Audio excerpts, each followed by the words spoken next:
Margaret Thompson stood at the edge of the community center parking lot, watching through the chain-link fence as dozens of young athletes warmed up for the annual Warrior Challenge obstacle course competition.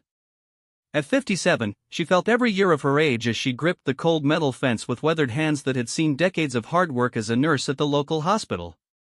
The morning sun cast long shadows across the course, illuminating the intimidating array of obstacles that stretched across 2 acres of carefully designed terrain.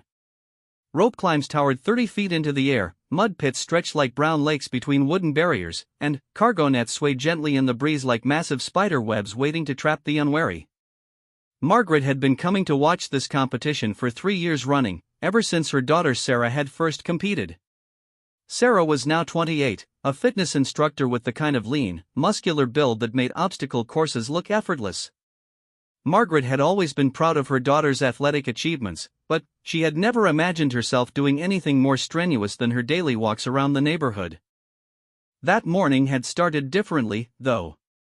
Margaret had woken up feeling restless, a strange energy coursing through her that she couldn't quite explain.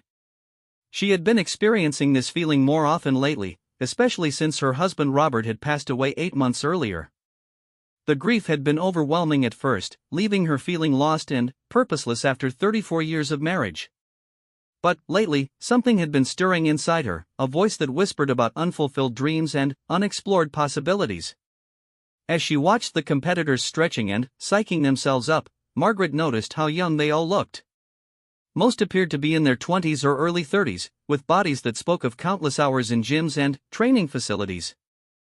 Their confidence was evident in every movement, from the way they adjusted their athletic gear to the easy camaraderie they shared as they discussed strategy and technique. "Mom, what are you doing here so early?" Sarah's voice startled Margaret from her observations. Her daughter had approached from behind, already dressed in her competition gear, her blonde hair pulled back in a practical ponytail. Margaret turned, feeling slightly embarrassed to be caught lingering at the fence like a spectator at a zoo. "I couldn't sleep," she admitted. "I thought I'd come watch you warm up." Sarah's expression softened with concern. Since her father's death, she had been watching her mother carefully, worried about the isolation and depression that seemed to have settled over Margaret like a heavy blanket. "Are you okay? You've been acting a little strange lately." Margaret hesitated, unsure how to explain the restlessness that had been building inside her. How could she tell her daughter that she felt like she was disappearing, becoming invisible in a world that seemed designed for younger, more vital people?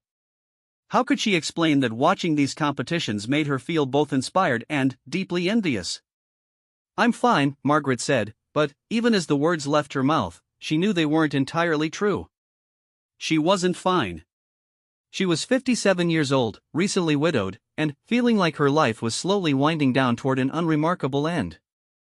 The nursing career that had once given her purpose was becoming increasingly difficult as her back ached from long shifts and her energy levels declined.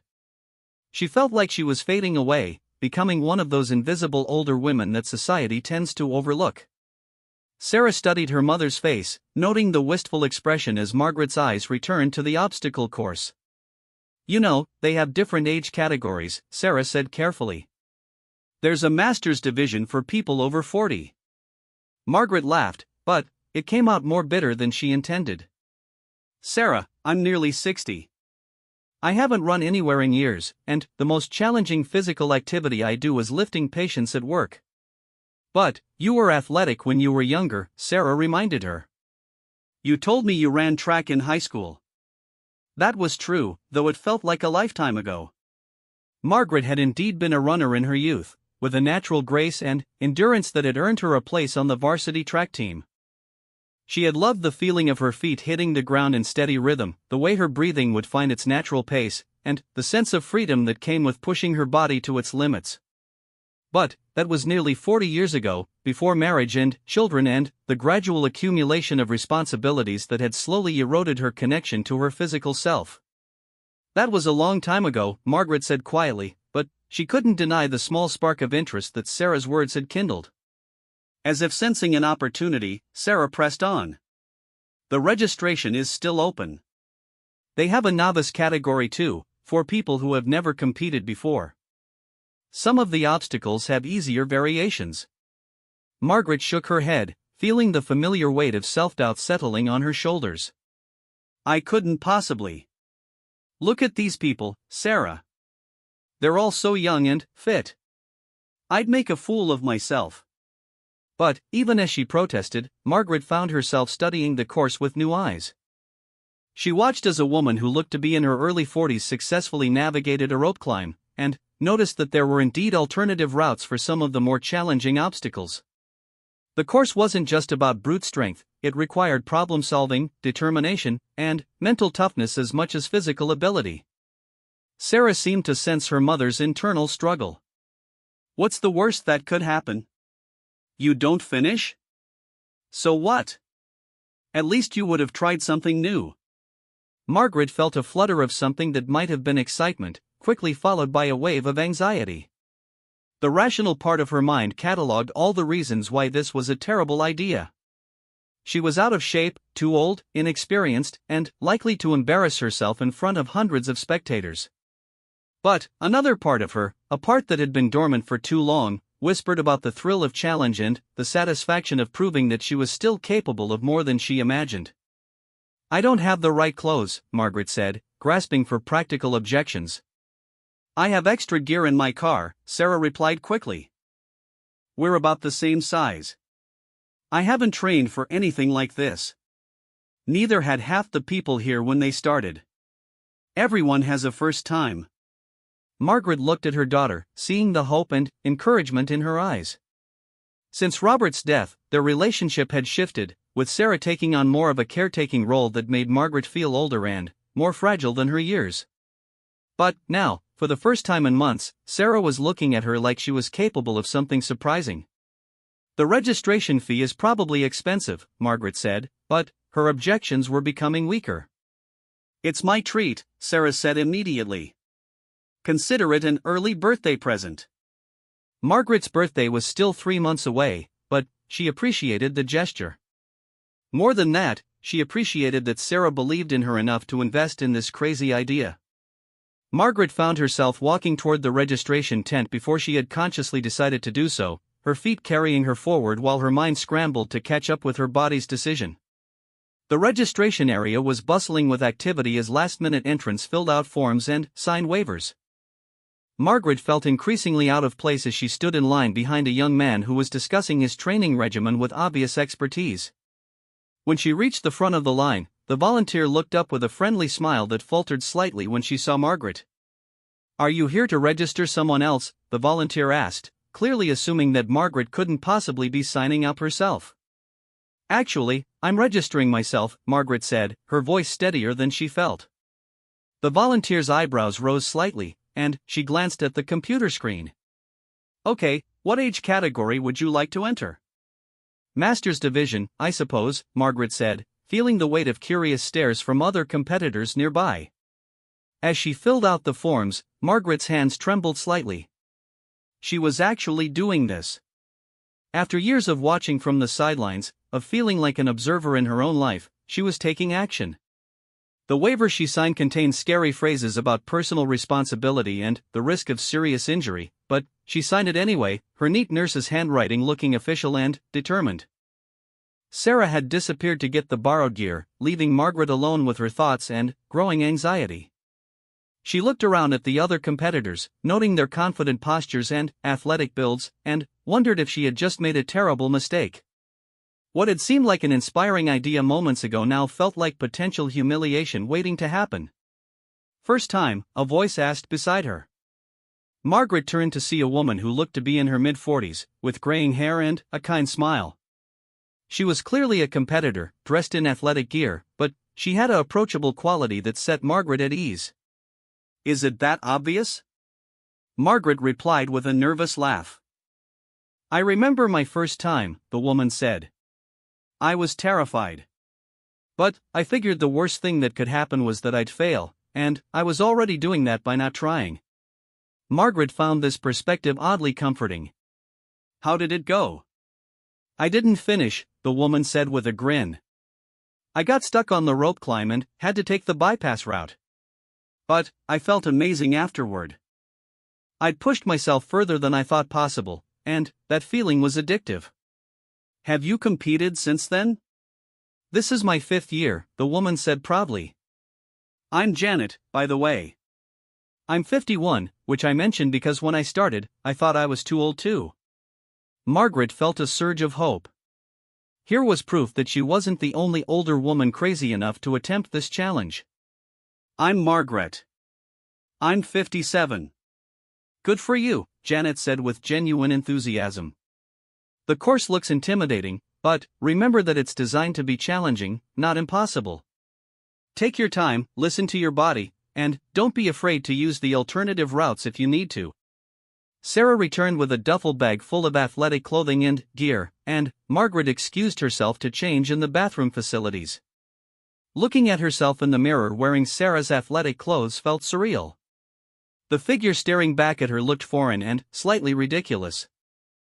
The compression pants and moisture-wicking shirt were designed for someone with a different body type, and Margaret felt acutely aware of her softer middle and the way her arms looked pale and undefined compared to the tanned, muscular limbs she had been observing all morning. But there was something else in her reflection too, something she hadn't seen in months. There was a spark of anticipation in her eyes, a flush of excitement in her cheeks that made her look more alive than she had felt in a long time. She was scared, yes, but she was also eager in a way that surprised her. When she emerged from the bathroom, she found Sarah waiting with barely contained excitement. You look like a competitor, Sarah said, and Margaret could hear the pride in her voice. I feel ridiculous, Margaret admitted, but she was smiling as she said it. They walked together toward the starting area, where competitors were gathering for the opening briefing. Margaret's stomach churned with nervous energy as she listened to the race director explain the course layout and safety procedures. The obstacles had names that sounded both exciting and terrifying: the Wall of Fear, the Mud Gauntlet, the Rope of Despair, the Tire Mountain. As the briefing concluded and competitors began moving toward their starting positions, Margaret felt a moment of panic. What was she thinking? She was a 57-year-old nurse who hadn't run competitively in decades. She was about to attempt a course that challenged people less than half her age. This was madness. But then, she thought about Robert, and how he had always encouraged her to take chances. She thought about the years stretching ahead of her, and how she could choose to spend them fading quietly into the background, or she could choose to surprise herself with what she was still capable of achieving. The morning sun had climbed higher, casting the obstacle course in bright, unforgiving light that highlighted every challenge waiting ahead. Margaret took her place in the staging area with her age group, surrounded by other Masters Division competitors who ranged from their early 40s to their early 60s. She was not the oldest person there, which came as both a relief and an inspiration. As she waited for her heat to be called, Margaret closed her eyes and tried to remember what it felt like to run. She recalled the rhythm of her breathing, the steady cadence of her footsteps, and the way her body had once moved with fluid efficiency. Somewhere inside her 57-year-old body, that young runner still existed, and Margaret was about to find out if she could summon her back to life. The course stretched out before her like a challenge written in wood, rope, and mud. In a few minutes, she would take her first step onto that course and begin a journey that would test not just her physical capabilities, but her courage, determination, and willingness to risk failure in pursuit of something she couldn't yet define. Margaret Thompson, who had spent months feeling invisible and forgotten, was about to become visible in a way she had never imagined. The question was whether she would emerge victorious or defeated, but one thing was certain: she would never be quite the same person who had stood at that chain-link fence just hours earlier, watching other people live their dreams while she stood safely on the sidelines.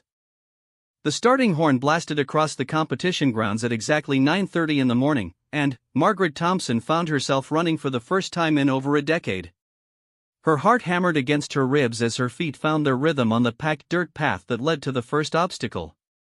Around her, other Masters Division competitors spread out according to their natural paces, some charging ahead with obvious experience while others, like Margaret, settled into more cautious approaches. The first obstacle appeared ahead much sooner than Margaret had expected. The tire mountain consisted of dozens of used truck tires stacked and arranged in a pyramid that competitors had to navigate by stepping through the centers. It looked simple enough from a distance, but, as Margaret approached, she realized that the spacing between tires required careful foot placement and balance that her out-of-practice body wasn't quite ready for. She watched the competitor ahead of her, a man who appeared to be in his early 50s, bound through the tires with practiced ease, his feet finding the centers with confidence born of experience. Margaret took a deep breath and attempted to follow his path, but her first step landed awkwardly on the rim of a tire, causing her to stumble and catch herself with her hands. "Take your time," called Janet, the woman she had met earlier, who was approaching the obstacle behind her. "Find your rhythm." Margaret nodded and tried again, this time moving more slowly and deliberately. She focused on each step, placing her feet carefully in the center of each tire before committing her weight. It was awkward and much slower than she had hoped, but she made it through without falling. As she emerged on the other side, she felt a small surge of accomplishment. She had successfully completed her first obstacle. The course stretched ahead through a series of increasingly challenging stations. Margaret could see other competitors already tackling obstacles that looked impossibly difficult from her current vantage point. Rope climbs swayed in the distance like vertical challenges to gravity itself, and she could hear the splashing and shouting from what appeared to be water obstacles somewhere deeper in the course.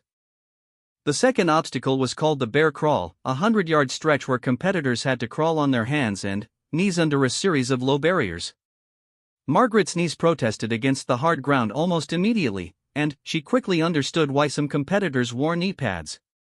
The barriers were set just low enough that crawling was the only option, but maintaining the position for the full distance proved more challenging than she had anticipated.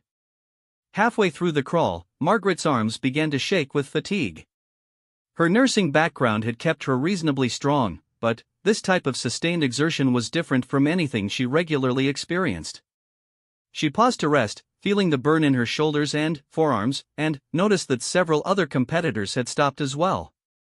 This small observation provided some comfort. She wasn't the only one struggling. "You've got this," encouraged a voice from behind her.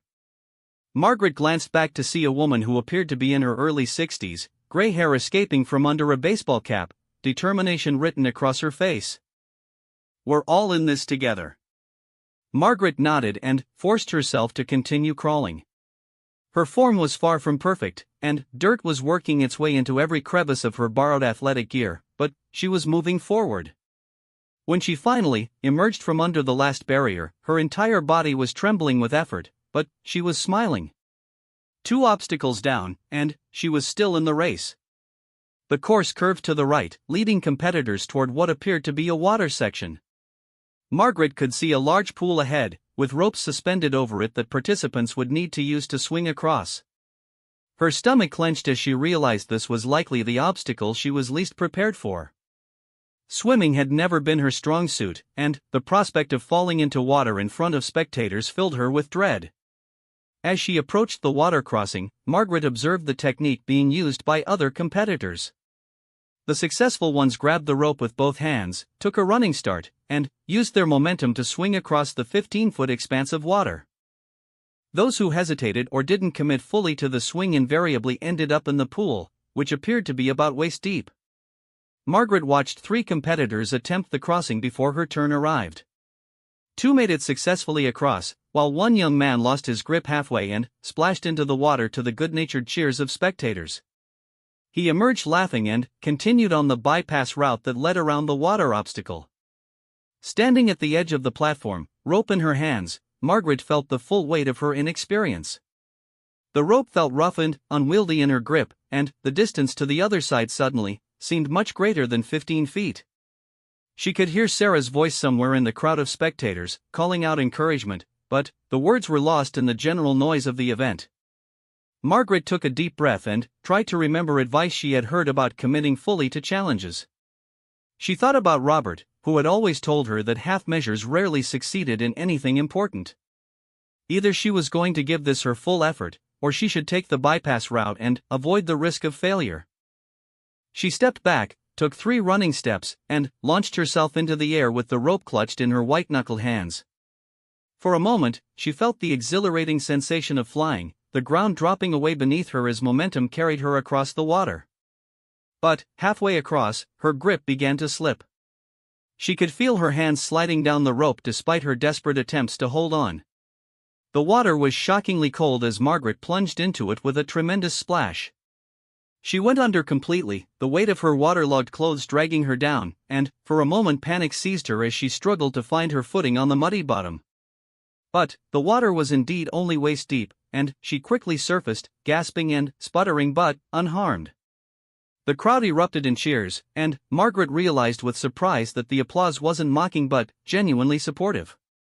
She waded to the exit point, where a volunteer helped her climb out of the pool. Her borrowed athletic clothes were now thoroughly soaked and muddy, and she could feel water squishing in her shoes with every step. "Nice attempt," the volunteer said with a grin. "That's why we have the bypass route. Everyone ends up in the water eventually." Margaret squelched her way to the bypass path, where she rejoined the main course. Despite her failure at the rope swing, she felt oddly exhilarated. She had tried something completely outside her comfort zone, failed spectacularly, and survived to continue. The worst-case scenario she had worried about had actually happened, and it wasn't nearly as devastating as she had imagined. The next section of the course led through a series of agility challenges that tested coordination and balance rather than pure strength. Margaret found these obstacles more manageable, though her wet clothes made everything more difficult. She navigated a series of cone weaves, low hurdles, and balance beams with growing confidence, even if her times were far from competitive. At the halfway point, there was a water station where competitors could rest and rehydrate. Margaret gratefully accepted a cup of sports drink and took a moment to assess her condition. She was muddy, wet, exhausted, and probably looked ridiculous, but she felt more alive than she had in months. The physical challenges were pushing her body in ways it hadn't been tested in years, and the experience was both humbling and invigorating. Janet appeared beside her at the water station, also muddy but grinning widely. "How are you holding up?" she asked, accepting her own cup of water. "Better than I expected," Margaret admitted. "Although I think I've discovered that rope swinging isn't my forte." Janet laughed. "I've been doing this for years and I still end up in the water half the time. The trick is not to care about getting wet." They were joined by the older woman Margaret had met during the bear crawl, who introduced herself as Ruth. At 63, Ruth was the oldest competitor in their heat, but she moved with a confidence that spoke of regular physical activity. "What made you decide to try this?" Ruth asked Margaret as they prepared to continue. Margaret considered the question, realizing she wasn't entirely sure herself. "I think I was tired of feeling invisible," she said finally. "After my husband died, I started feeling like I was disappearing.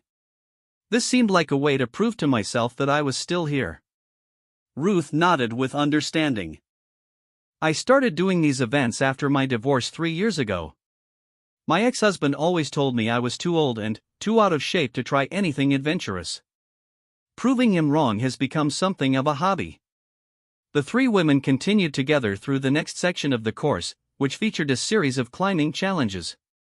The obstacles here required upper body strength and problem-solving skills as competitors navigated cargo nets, rope walls, and a particularly intimidating structure called the cliff hanger that required participants to traverse a horizontal ladder suspended 12 feet above a foam pit.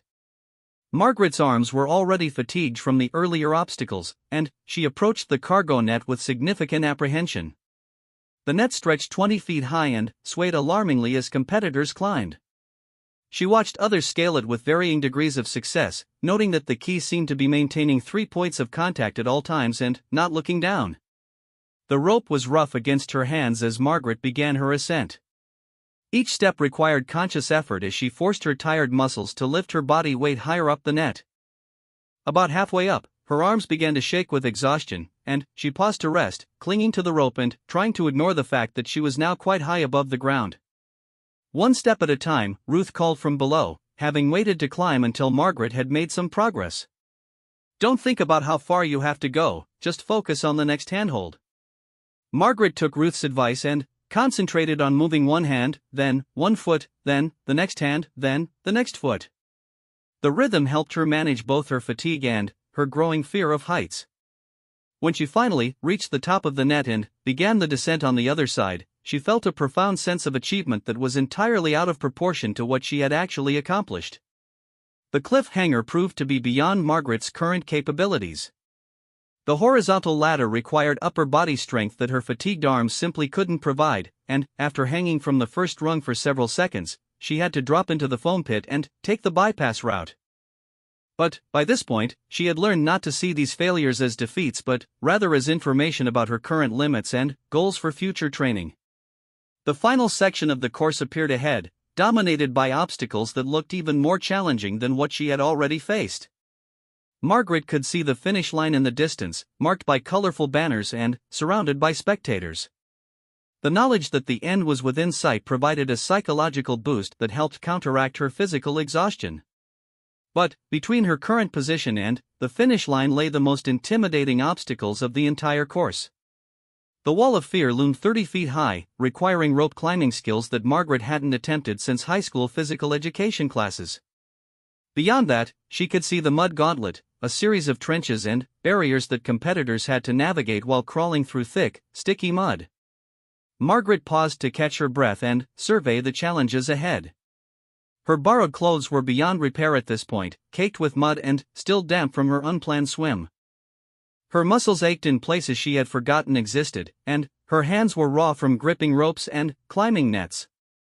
By any reasonable measure, she had already accomplished more than anyone could have expected from a 57-year-old novice. But, as she stood there looking at the obstacles ahead, Margaret realized that reasonable expectations were exactly what she was trying to escape. For months, she had been living according to other people's assumptions about what someone her age should do and feel and attempt. The voice in her head that whispered about being too old, too inexperienced, too likely to fail, sounded suspiciously like all the people who had spent years telling her to be sensible and act her age. Sarah appeared at the spectator barrier nearby, having followed Margaret's progress around the course. "Mom, you're doing amazing," she called out, her voice carrying clearly over the general noise of the event. "I'm so proud of you." Margaret waved back, feeling a surge of determination. She had come this far, pushed herself further than she had thought possible, and discovered reserves of strength and courage that she had forgotten she possessed. The obstacles ahead were certainly challenging, but they weren't impossible. Other people her age had completed them, and, while she might not be the fastest or strongest competitor, she had something equally valuable: the motivation of someone with something to prove. The wall of fear awaited, its rope hanging like a vertical challenge to gravity and age and every assumption about what 57-year-old widows were supposed to be capable of achieving. Margaret Thompson, who had felt invisible and forgotten just hours earlier, was about to attempt something that would require every ounce of strength, determination, and courage she could summon. The question wasn't whether she would succeed or fail at these final challenges. The question was whether she would face them with the same spirit that had brought her this far, or whether she would allow fear and fatigue to rob her of the opportunity to surprise herself one more time.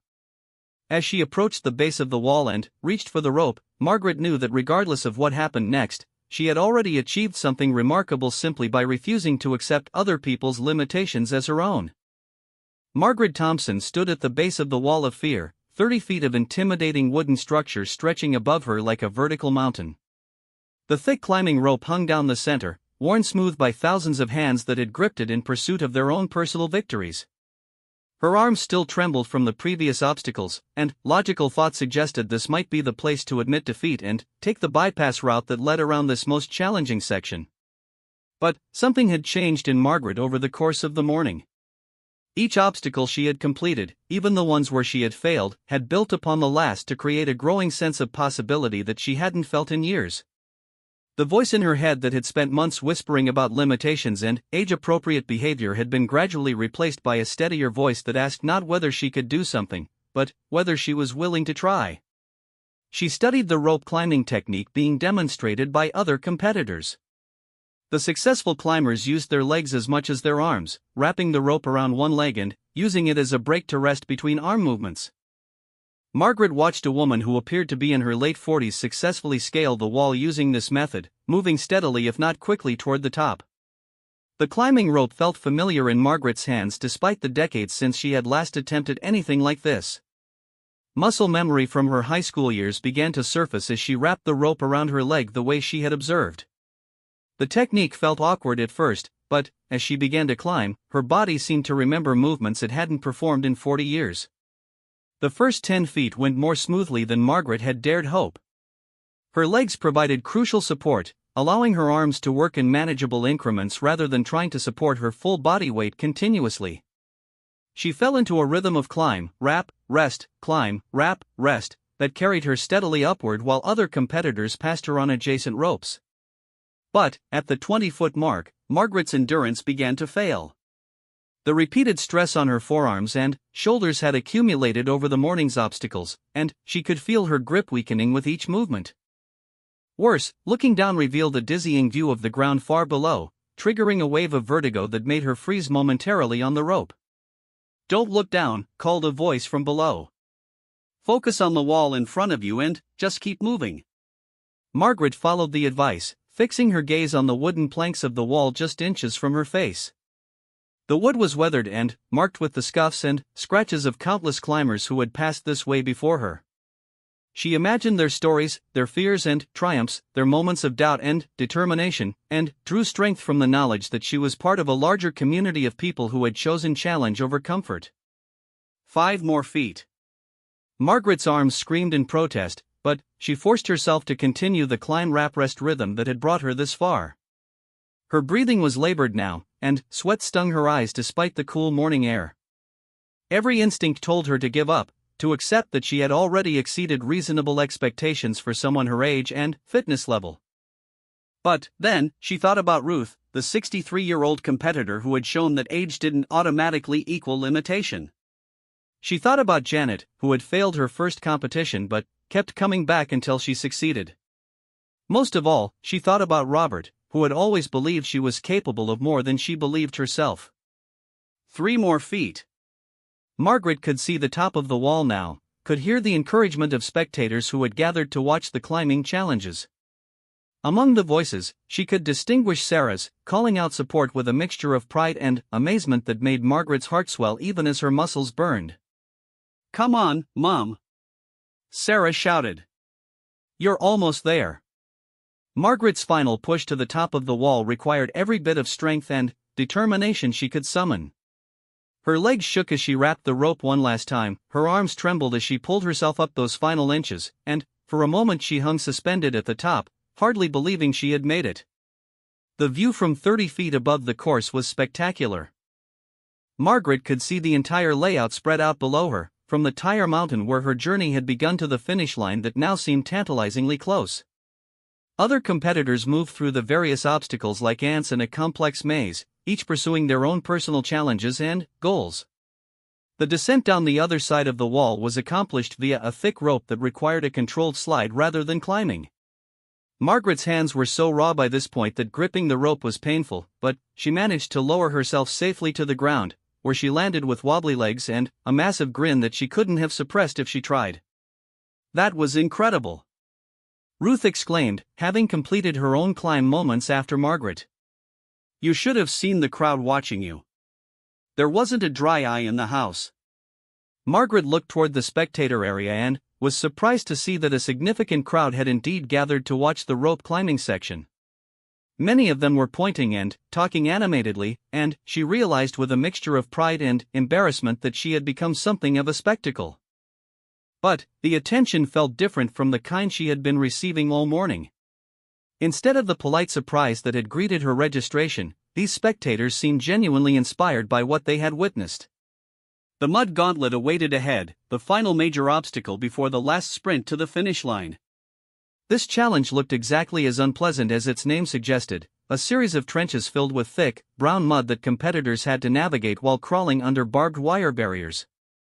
The mud appeared to be about knee-deep in most places, with some areas that looked significantly deeper where previous participants had churned up the bottom.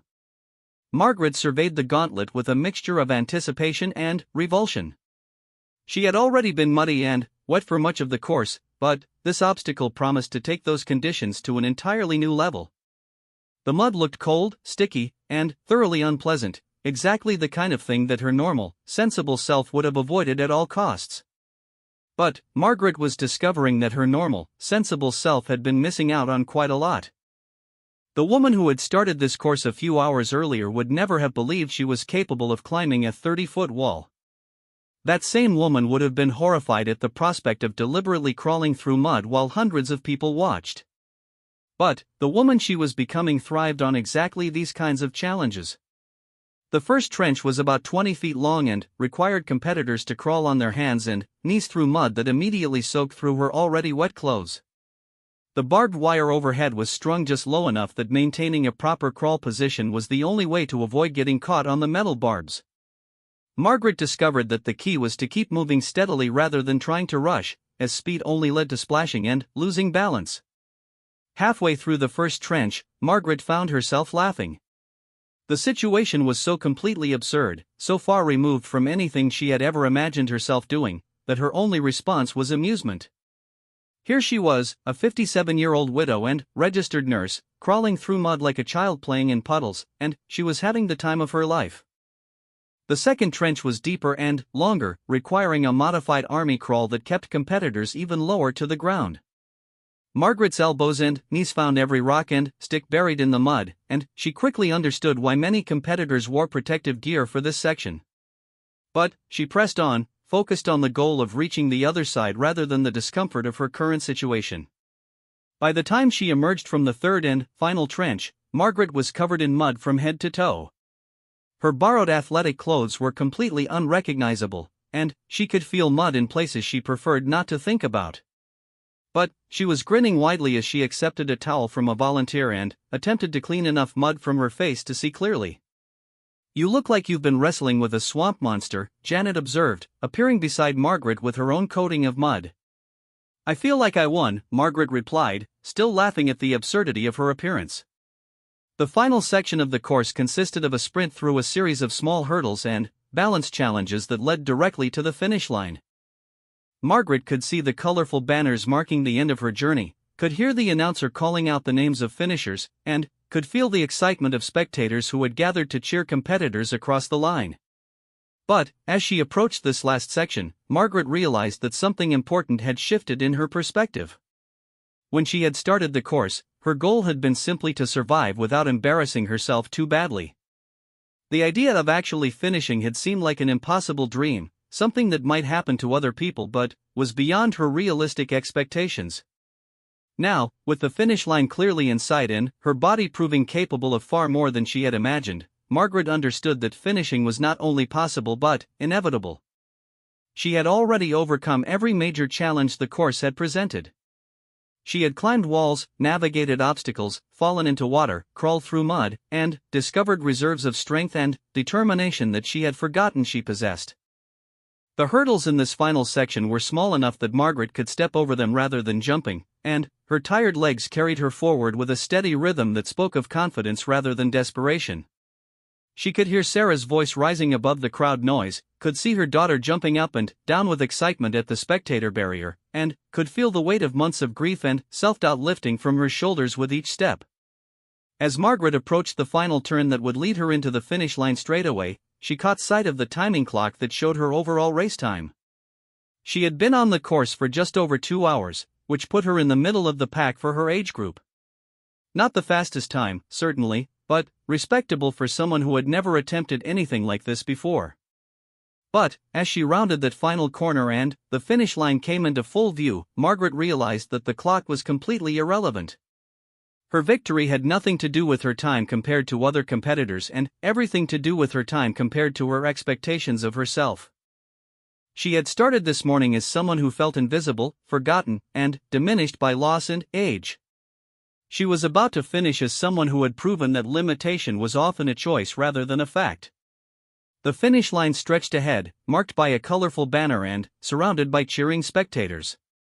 Margaret could see Sarah pushing toward the front of the crowd, her face radiant with pride and excitement.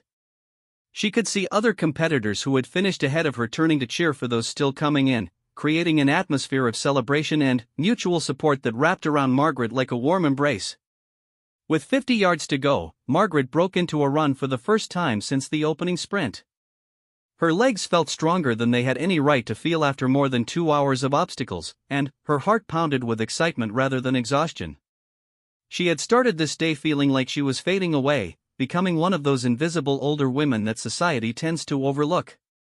But, as she approached that finish line with mud in her hair and triumph in her heart, Margaret Thompson knew that she would never be invisible again. She had found something on this obstacle course that was worth more than any prize or recognition. She had found herself, and she had discovered that the woman she truly was had been waiting all along for someone to believe in her enough to set her free. The finish line grew closer with each stride, and Margaret prepared herself for what she sensed would be not an ending, but a beginning. She had proven something important to herself today, something that would change how she approached every challenge that lay ahead. She had learned that age might change what was easy, but it didn't have to change what was possible. Margaret Thompson crossed the finish line at 11:47 a.m. on a Saturday morning that had already transformed her understanding of what was possible in her life.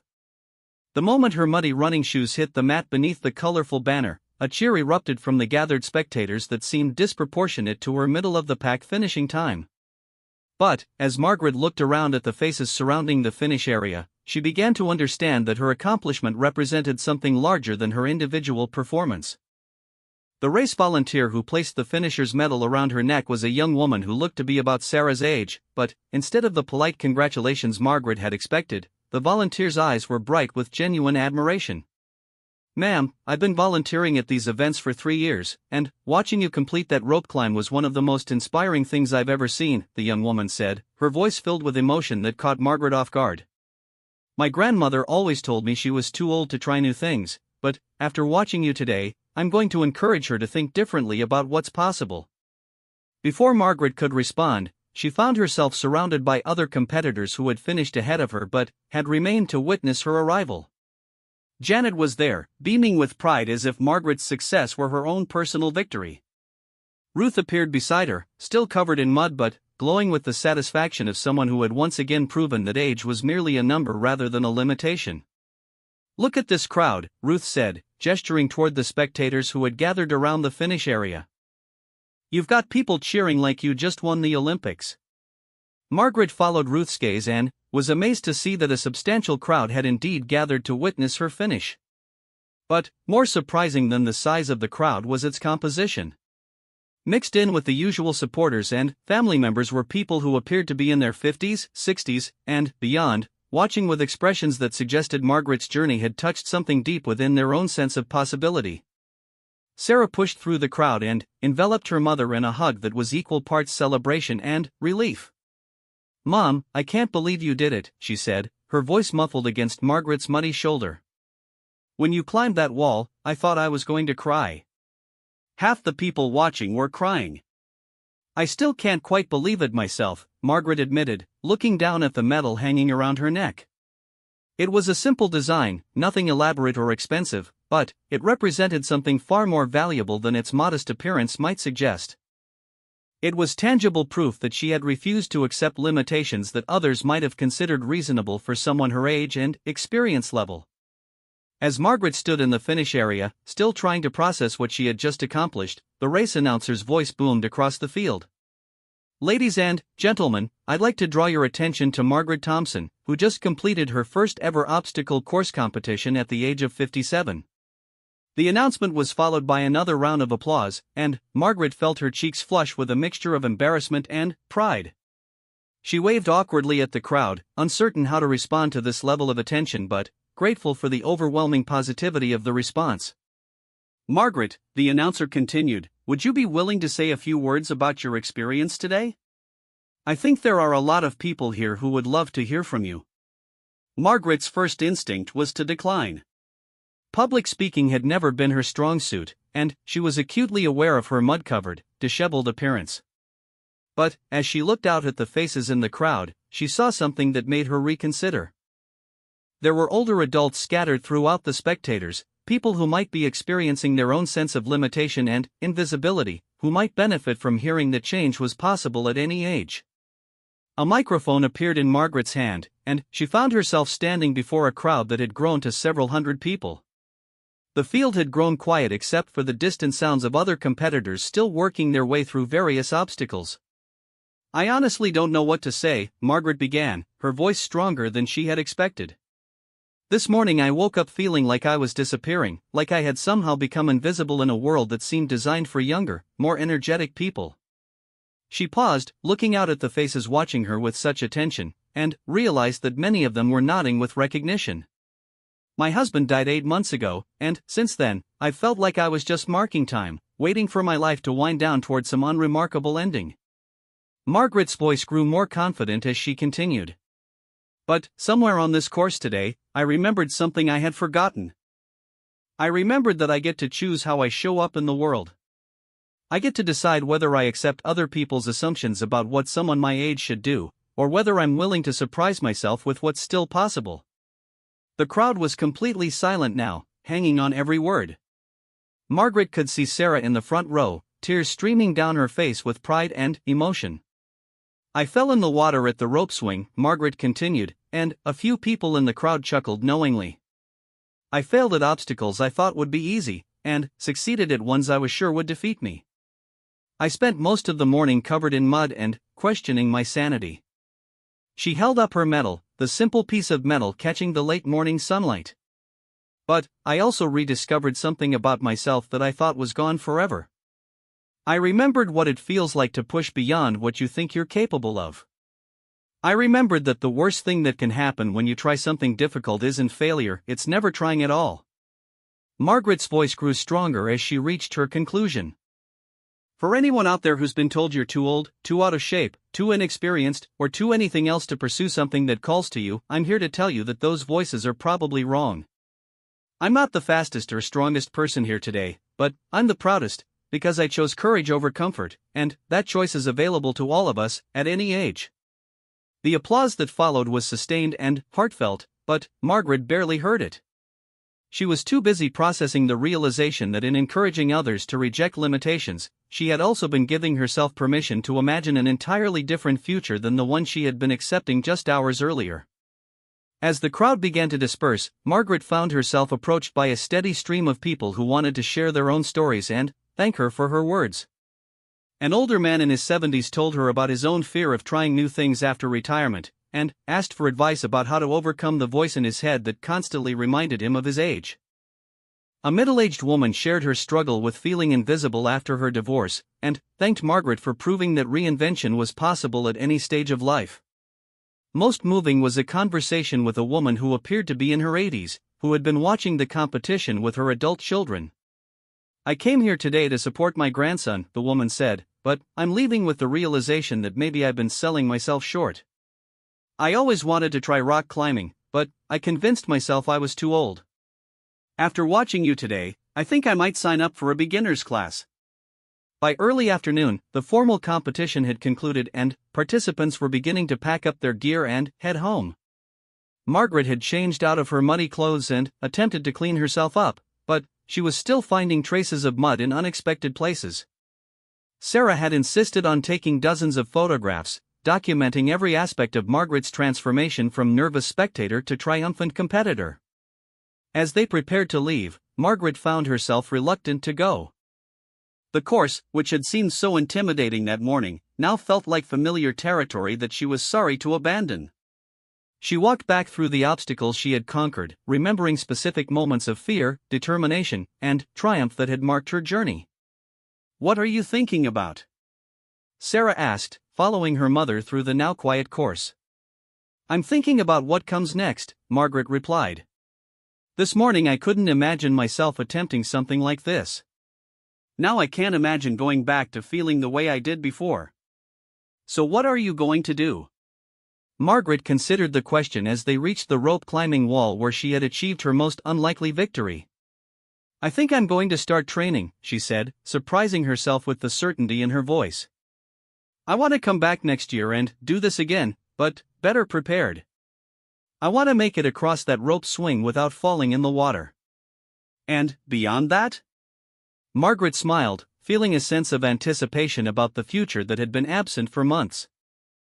"Beyond that, I think I'm going to stop asking myself whether I'm too old for things and start asking whether I'm brave enough for them instead." Over the following weeks, Margaret's life began to change in ways both small and profound.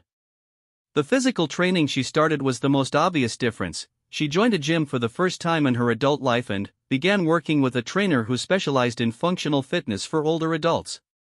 The workouts were challenging and sometimes humiliating, but they were also empowering in ways that Margaret hadn't expected.